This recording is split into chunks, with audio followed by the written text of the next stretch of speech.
Um, I am so happy to be here with Angela B. Is it also B Chan or just Mhm. Chan? Angela B. Chan. Angela Angela B. B Yeah. Chan. Okay. Um, so wait a minute. Okay, yes, you can hear me. Thank you, Shelby. All right. So I'm so happy to be here. This is one of our local wonders here in Nashville, Tennessee. She's new to Nashville, Tennessee, and is already here to make waves. And I'm so excited to learn more about her and to introduce her to the startup grind community as well as the Nashville community. We are both very much community minded after she and I have talked a little bit. And so we're here to introduce you and to learn all about you and everything that you've accomplished. So without further ado, Angela, tell us all about yourself. It's a good question. I'm like thinking, well, what do you want to know? I want to know, like first, I just want to know your story. Like, I want to know more about, because we all have a story. We have foreshadowing, and we have conflict, and we have solutions, and then we have more of a life to keep living. So, yeah, tell us about Angela B. Chan. Sure. So I would say a lot of my character and personality really comes from backpacking around. So, like, I did travel a lot when I was at university and things like that. And I think the way that I really developed myself to be a person was to be curious, ask questions, get outside of my comfort zone, go to different places that I had no background or history or knowledge of the language. So I actually lived in France for a year, and then you know how everyone tells you in the circles, you got to start traveling before you start working. So what did I do? Started traveling because I had the luxury of time. And so I did a lot of that, and I actually was doing like probably did 30 countries over 3 years, like during my duration of my university degree. But until I finished university that I got into hackathons and the tech scene and the startup kind of community. And that was when I was at a pivot point where I could not find a full time job. I'd done a lot of internships, I'd had done a lot of side gigs and whatever else it was. And I was kind of asking myself, I'm like, well, how am I helping change the world? What is my place in what I'm doing? I haven't really discovered what I was good at or where my skills were, or what kind of industry and or segment that I really wanted to be a part of. And so I was at Cancer Council for New South Wales at the time. I was like, there's a need for to help support people not only with cancer but also their support network as well. And so I said, well, I kind of have some ideas around how to with less and kind of tap into different markets such as cafes and everything like that. And so I was talking to one of my friends, and she said, why don't you go to a hackathon? And I was like, okay, what do you do? She's like, it'll be a good opportunity for you to network, learn some skills in business or technology or IT, because I didn't study any of them. And I was like, all right, I'm just going to apply for jobs, or just do nothing on the weekend anyway, so I might as well give it a go. So I went to this hackathon. It was run by the Foundation of Young Australians, even though I was the oldest person in the room. But it was a really great opportunity to just see what the next generation and what the future looks like.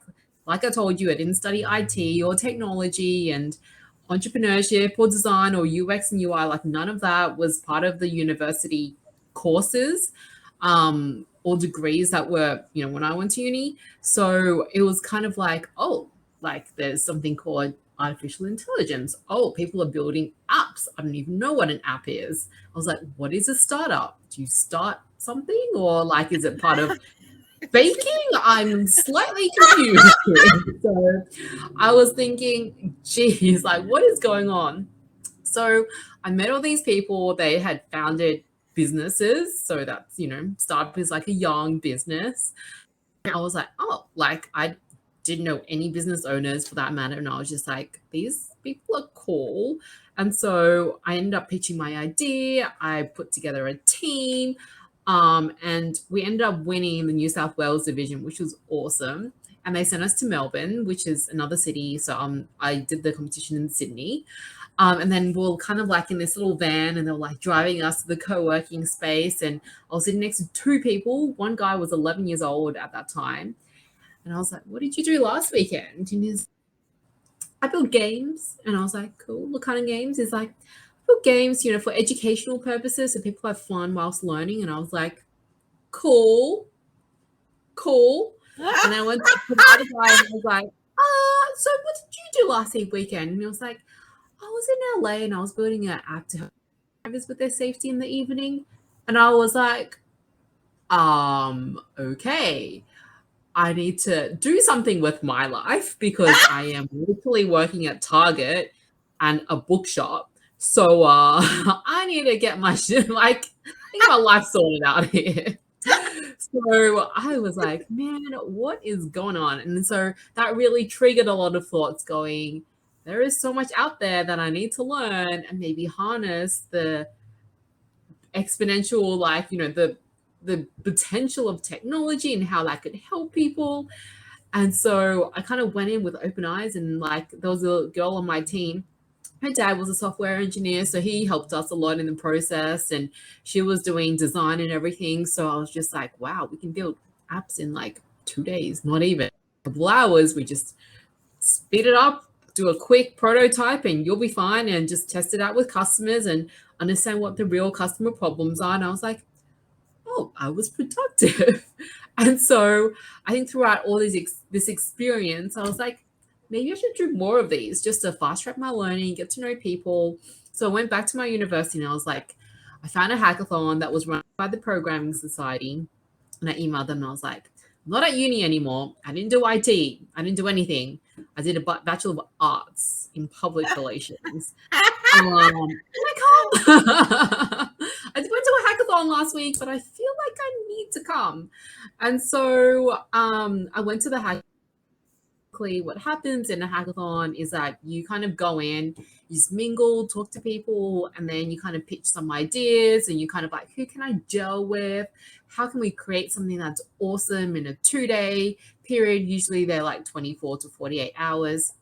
And so I met a couple of people there who we got along really well. I think it was sponsored by like American Express, and we were seeing how we can launch the shop local campaign. So they really wanted to help local businesses. They were wondering how we could help them. So this was like ages ago, because shop local and the small business thing that started years and years ago. And so basically me and these other two people, we got together. We had like ideas and created a website and everything based on data, and it was really cool. And I think like the key thing I learned from that was that this was almost 10 years ago, and it was kind of like there were too many technical and IT people, but they didn't have people with ideas, and they were literally like, we can build anything, you just need to tell me what to build. And I was like, oh, okay, that's cool. I've got heaps of ideas. I'm going to write them all down, and I'm just going to be like, all right, which one do you think is desirable, feasible, and viable? And so back in the day in Australia, like hackathons were very like, let's build an app, let's build a website, let's build some sort of technology. So I started Hackathons Australia in 2014.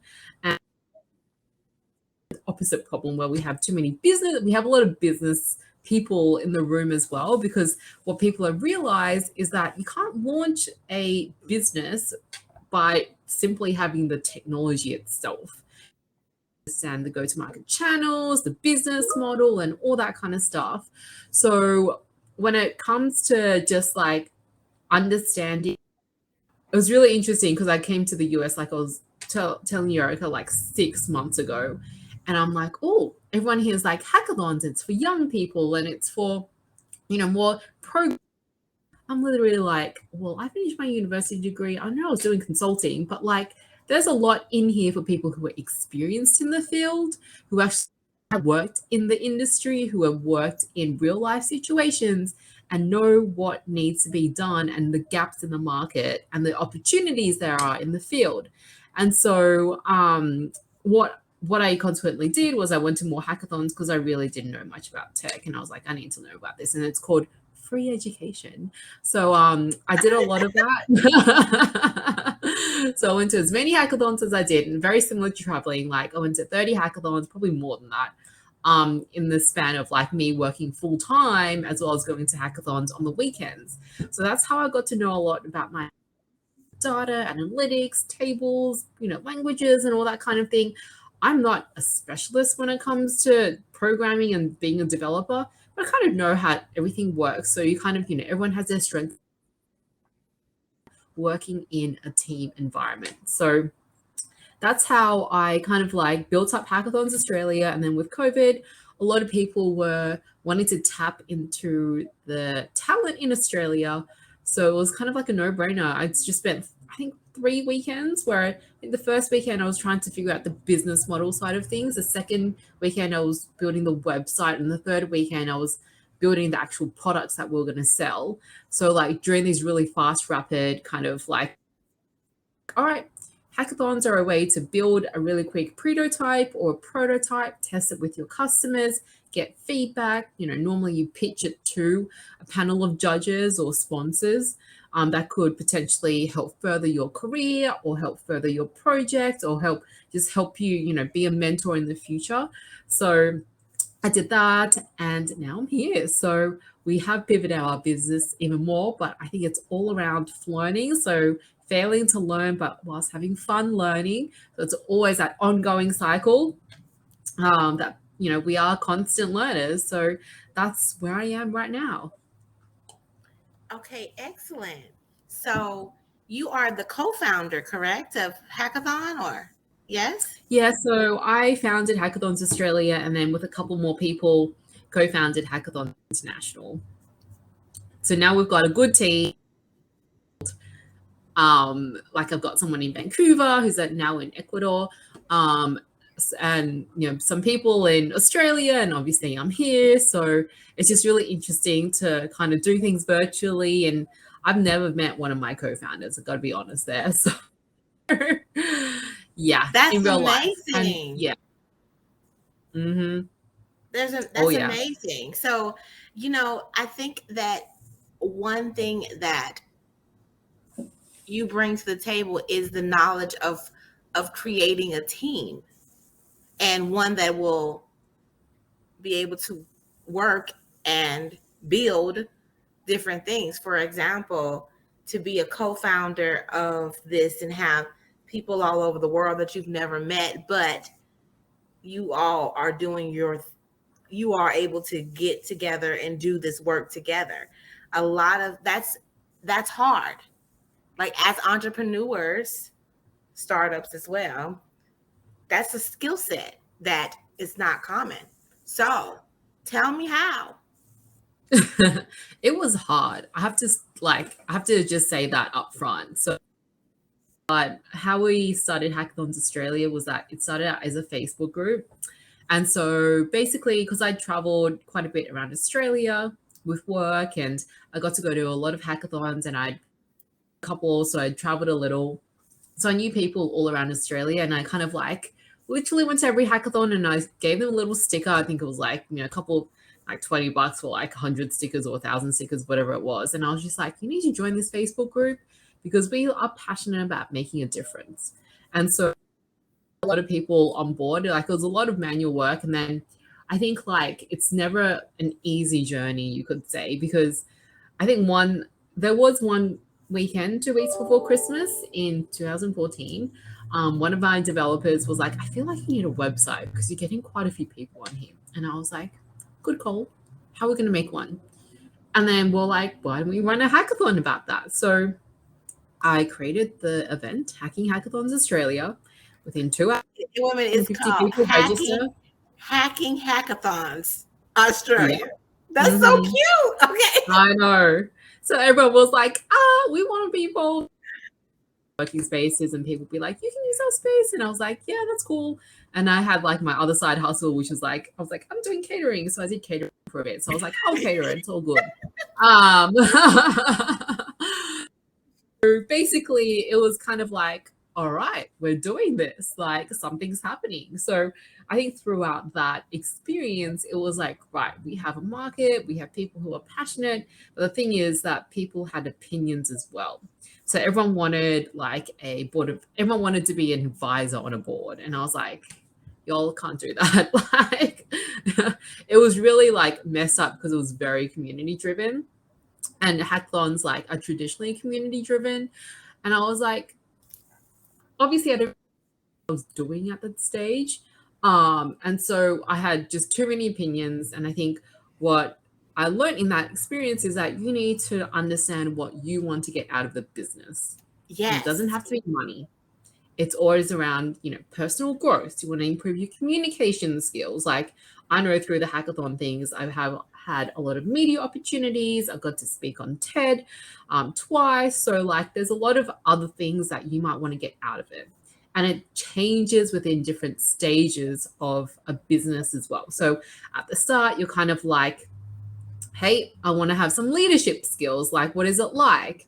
And then kind of, you've got your offers and everything. So you're like, okay, once you have your offer, how do I scale it? How do I attract more customers? What are my what are my go-to-market channels? And then, go overseas. Like that was another challenge for me. Like I'd never run a business abroad.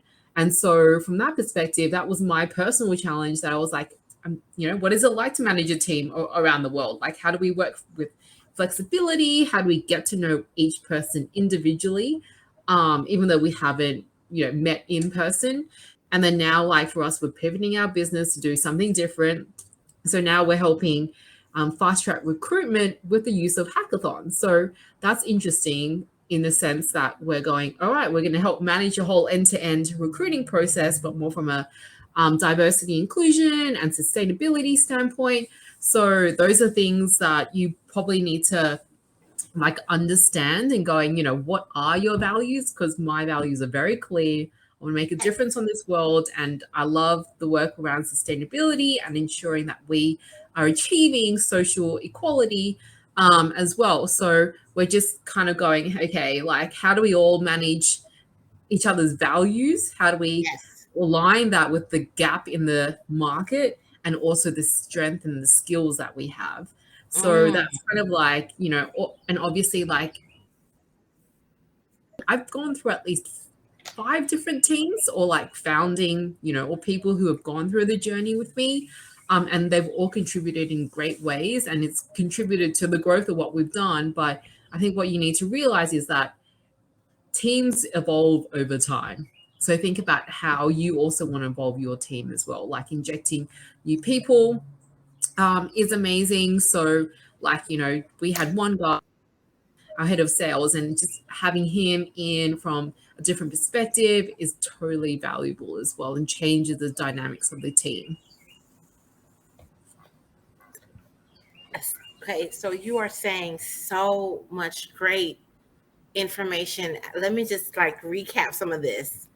First of all, got to be aligned with individuals who fit with your value system. You have to then hear them and know them in order to create some kind of cohesion within the team. You also said that you have to know what you want to get out of the business. So be clear on what you want to get out of the business, and that it changes according to the different stages in which, I mean, in the evolution of the business. And then also to be flexible enough to know that some people will stay and some people will leave, and that you're going to have to pivot and you're going to have to move. Now, you said something that was fascinating to me, that you're doing fast track recruitment right now with this hackathon methodology. So tell Yeah. me more about that. Yeah, I'd actually done this at Schneider Electric, and we did this for a couple of years, where it's basically like, well, the recruiting process takes 6 months. You go to an interview and you have to interview like all of your managers, like even the Yeah. job that I'm in, or like the jobs that I've gone for. Like I was in France and I was going to go through that. I went through 20 job interviews. Like I had to meet with everyone in the leadership team and then everyone senior to them, the executive team, and then also the people that you would manage. And then I was just like, oh my gosh, that was like so much. Like it's just a heavy process where you're just like trying to work your full-time job and do your interview process as well. And it's just like nuts and crazy. And so we are running. So if there are any businesses out there that need people, we're reaching out to all the kind of like, we're kind of saying, okay, to help you with this, we're going to run like we call them hack for hires. So basically like a hackathon where it's focused on a specific company, and the specific company may have 10 roles, 20 roles, 50 roles available. But that hackathon will help validate to see if you would actually want to be part of the organization, if it's a good fit for you. And once you go, oh, okay, now I understand what their values are, what it's like to Yes. work in the company. Because the challenge statements will be based on some of like, what are the challenges or what it's like. And so we'll just say, okay, based on all the participants, we feel like these people will suit you as a company, and then these teams. So it's just fast tracking that. And then the prize is obviously like, having that final interview process, or like, fast tracking that stage and being like, all right, HR, hiring manager, these are the top people that we feel like would be do a final interview, and then we'll see how that goes. But it's I think focusing more on the professional side of things is really important, and knowing that assessing from a technical standpoint, but how people interact with other people, what are their leadership Yes. potential and skills. Yes. Because in the interview process, you're literally talking to someone, it's just one-to-one, right? But you know, and you can see how people work with other people. So that's a really cool thing that we're doing. And so if there are any startups that would love to, maybe join with other startups and they have quite similar values, like absolutely, we would love to run a hack for hire. So hopefully there'll be some in the pipeline, especially in Nashville. We've got a couple of conversations happening, so we'll let you know. Yes, that sounds, because the reason why I'm so intrigued with this is because that's one of the issues that I see and I hear with so many entrepreneurs: finding employees, the process of it. Like they go through the whole process of it, then the person seems to be not a good fit after a couple weeks, or they don't show up, or they don't fit. So ultimately, you're hacking to see if they fit in the culture of the business first, right? They fit there. Then you can take them to the next level, but you got to fit first. This is great. Like, wow. Mm-hmm. Okay. And so now I really truly understand. Like when I first talked with you and about hackathon, I'm a very curious person, so I just keep asking questions. But now I truly understand that you can pretty much hack anything. It's like hackathon is more of a, a methodology or a psychology behind getting it done in the most efficient way. Let's find a hack for that. Like there's a hack for everything. I Correct. understand it. It's so much better now. And And Mark Zuckerberg says that hacking is kind of like the quick implementation of ideas. So you're quickly doing it and seeing if it works or not. And then if it does, awesome. If it doesn't, like I said, failing learning. So fast. yeah, Failing fail fast, fast. right? Fail Quick fast, fail to learn. implementation. Yes. Of an idea. Let me tell you, I look, I'm a hackathoner. For really. Oh, That's how I absolutely. am. That's how I do things. Like it just be quick. I just do it. And if it doesn't work out, okay. But then I tried.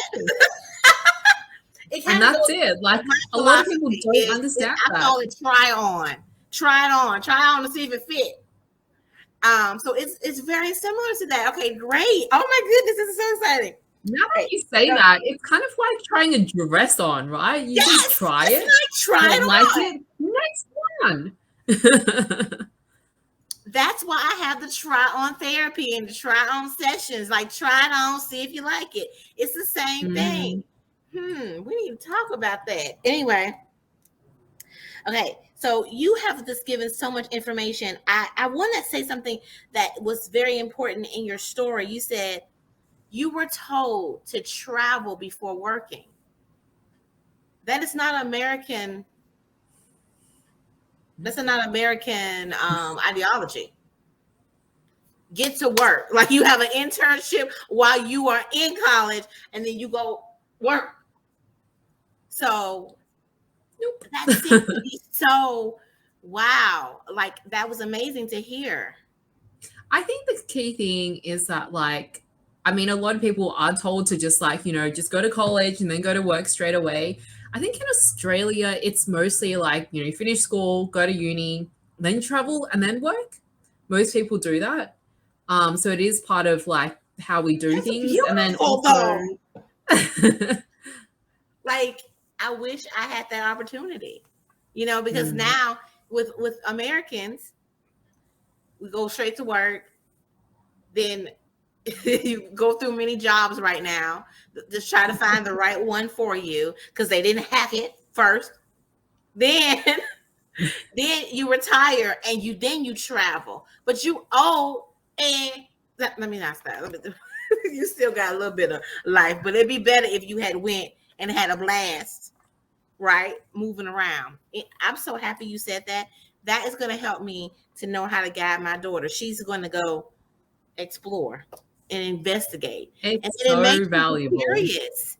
It allows you to be Mhm. curious, right? About different cultures, about different people, and about how they interact in life. It's beautiful. It Okay. is. And then matures you up like there's no tomorrow. I felt like I was 35 when I was like 20. Really? Yeah, because Mm. I backpacked a lot in South America, especially, and people think it's dangerous, whatever. I was like 20 years old, and most people I was traveling with were around like 30 to 40 or even 45 years old. And that's why they were like, we work full time. You do your thing, let it all out, go traveling as much as you can because you're not tied to a full-time job. So something called listen to your elders. Well, listen to international elders.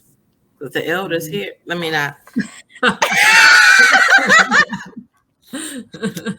anyway. But yeah, so there's so many things you could do with hackathons. It's just, so let's talk about it in Nashville. What's happening with the hackathon in Nashville? Yeah, so with Nashville, there will be one coming up in spring. So that will be alongside 3686, and that's to really help the underserved community.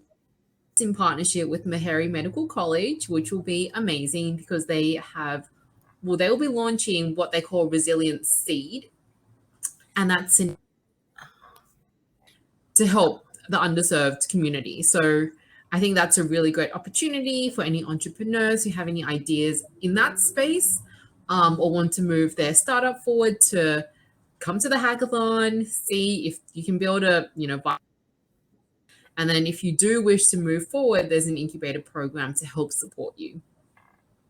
Oh, okay. Yes. Mhm. Okay. So tell me, so it is 6:45, and so we only got 15 minutes for questions. So I'll be asking you some more questions, but I do have one in the chat here, asking what is a hackathon. So if you could just tell us one more time what it is. Like, I think a lot of people are confused. Like, I just got it. So yeah, explain it again. So basically, how I would describe it is a short pressurized competition where ideas are designed, developed, deployed, and demonstrated. So it is pressurized. I'll tell you why, because if you have any uni assignment or any deadline, you finish it at the last minute, or you start and finish it at the last minute. And a lot of people do that, don't they? So doing that in a short period of time is super important. And it's where ideas are designed. So you come together, you form a team, you design what the concept looks like, you deploy it. So basically, you want to make sure that it can go live, customer feedback, and you can demonstrate it to a judging panel or people with industry expertise who can help guide you through the ecosystem. So those would be the key things when it comes to running a hackathon. I think every business should. I think every business should have went through a process like this. Actually, it sounds like it's something that should have been through. Like I remember being in, getting my bachelor's in business, and that's what we did. It was we had a project of creating something. For example, in my international business class, we had to create a product in another country. Well, then I was researching actually Australia and noticed that they did not have many black care products there, right? So we researched it all and decided to put a certain product in Australia for the clientele, and we presented it. So it was over a course of 2 weeks. We had to get all the information and create a report and presentation and everything else, and make sure that it was like you mentioned. You mentioned if it is desirable, feasible, or viable. I think these are Mm-hmm. steps that a lot of businesses don't take. They don't really think through them if things are desirable, feasible, and viable. And then what's so great about Hackathon is you actually have people who are going to tell you more about what to do to make it be what it needs to be. Yeah, that's right. So Wow. it's a cool process and it's quick, it's fun. I think you have to go in it with a really fun mindset and just like give it a go. Yeah. I like the idea of it being fun because we don't have enough fun. I'm a person that loves to celebrate. So, but we think sometimes we take things too seriously. Like you'll start a business and you're just so serious about all the pieces, and you're still always missing something because you're Mm. not going back to what you said, collaborating. It's a collaboration. It's you get to have to be in a team, right?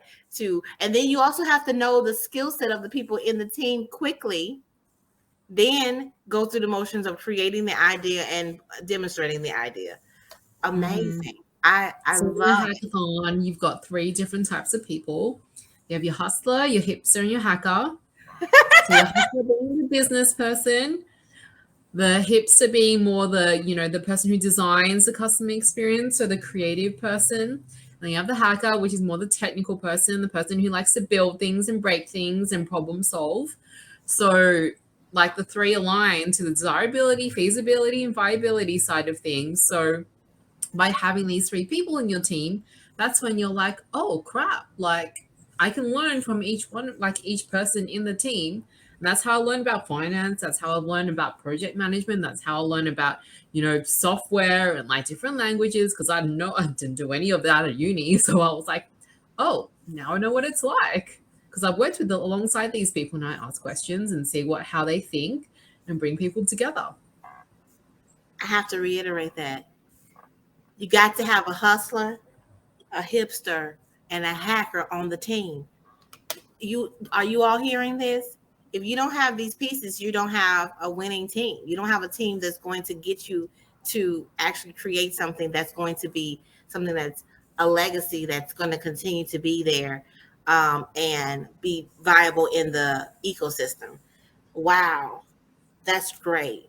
But one thing I feel like is missing is the task person, because when you say this, I think of the full brain idea, because I come from a counseling perspective where we think about the creative, the heart person, you got the data oriented person, and then you have the person that is the taskmaster, just making sure everybody doing everything they need to be doing.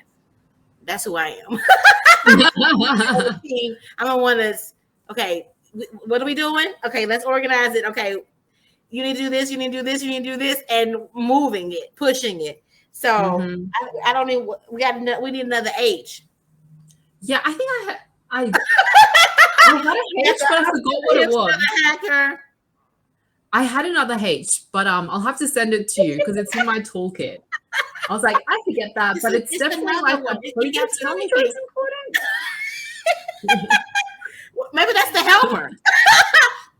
That's the helper. That's The it. helper. The hustler, the helper, the hacker, the helper.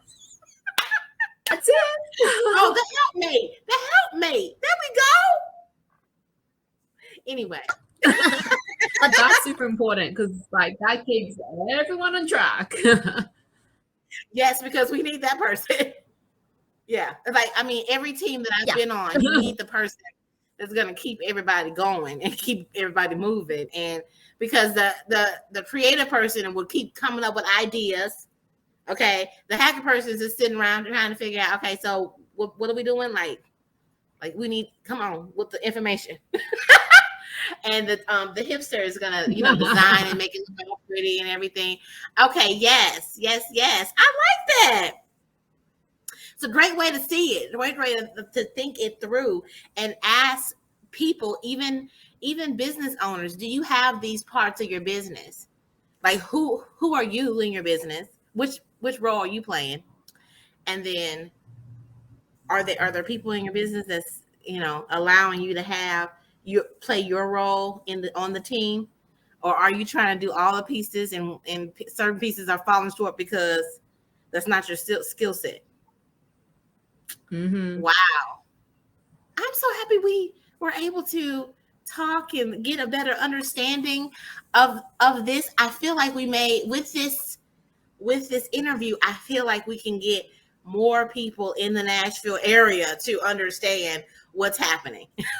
And yeah. And also, I'm glad that this is going to be seen by all the people that's associated with Startup Grind. So then we can get other individuals who are involved in it. So if people want to reach out to you, Angela, to do a hack for everything, they can just talk to you about figuring it out. Like, how can they reach you? Absolutely. So feel free to reach out to me. I can leave my email or my LinkedIn profile in the chat, and I'm happy to have a conversation with you all. Okay. Let's say it out loud because they will not see the chat. So it's just Angela at hackathonsinternational.com. Okay. And then my LinkedIn is just Angela B. Chan. So very simple. Hackathon International. Hackathonsinternational.com. Hackathons International, you all. .com. Okay. And then LinkedIn, you can go to LinkedIn and find her. You can just find me on LinkedIn, and because you know me and I'm already friends with her. So, well, we don't we connect, right? And she also put it in there. Angela B. Chan is what you'll search for and connect with her. And please reach out to Angela. She is such a breath of fresh air. Like, it's so nice to be around individuals who understand community. It's really, you can't teach it. You can't teach that. It's all through experience, but also relationships. I think it has a lot with you. I think it has a lot to do with that traveling piece that you did before. There's just so many, and Nashville is not the only one, but there's so many silos in all of the different areas that are in the United States. Cities. There weren't that many Americans traveling, so but yeah, for the ones who did, they definitely went on the tours. But I was I was more of a backpacker, so I just turned up to wherever and just and that's kind of how I like to roll. That's how I want to see what's really going on. I don't want to go on a tour. I want to ask the people, like, what's the best food? What's the best thing to do? That's how you really get to know some things. Oh yeah. So, Angela, thank you so much for coming and interacting with us. Oh, we have 4 more minutes. I just want to ask you one last question, okay? If you were going to give some advice to um, let's say a stage one entrepreneur. Stage one are people who they're just getting their business plan together. They're just understanding that they want to go into business. They have an idea. They're going from being a hustler to actually trying to make a viable business. That stage. And then also stage two, they're ready to invest in their business. They have an accountant. They have processes in place. That stage two.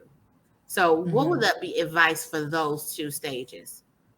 For stage one, it's always about learning. So, failing to learn whilst having fun learning. So, like that learning mentality is something that you really like need to keep on top of your head. Like, because you're still starting out, you really don't know what works and what doesn't work. So, like, if you just go, I'm learning here, and kind of take that mindset because it's going to be very up and down and it's going to be hard. It's the hardest to find your first 5 to 10 customers. It's probably even the most hardest to find your first 2 customers. So, like, what you need to do is learn. When it comes to stage two, I have your processes in place and everything. You know, coming from a PR background, like I see so many people create so many great things, but you need to build your profile because you need to work at your network, like because Yes. that's your net worth. So that I think like that has really attributed to like a lot of my successes as well, and that's a lot of people kind of like but I know that, you know, through my connections, like we're pivoting our business. I literally sent like 10 messages to 10 people I haven't talked to in probably over 10 months, probably 3 or 5 or 10 years, and I had replies. So you just have to make sure that you're still posting and keeping Yes. on top of it, and you have a really good reputation. So quality over quantity is how I say it. Just drop the mic. Y'all, did you all hear that? I hope y'all did. You did. Yes, yes, yes. Man, it's so good. This was such a rich interview. Thank you so much. Wow.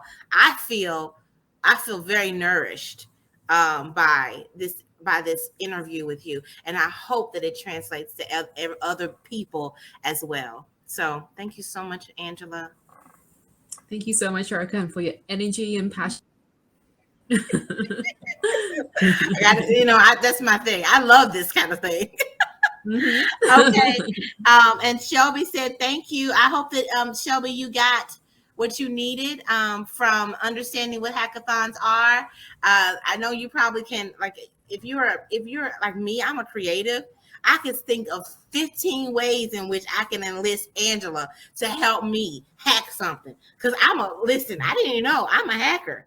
I cannot wait for the hackathon in Nashville. Can't wait because I'm ready to get in there and hack something. And that's the part I is love it. so beneficial. I'm Mhm. gonna sit. Let me tell you, people that have any kind of concern, you need to go talk to Angela. You need to go talk to Angela. She the one talk. Just go talk to Thanks for having me. her. Thank you.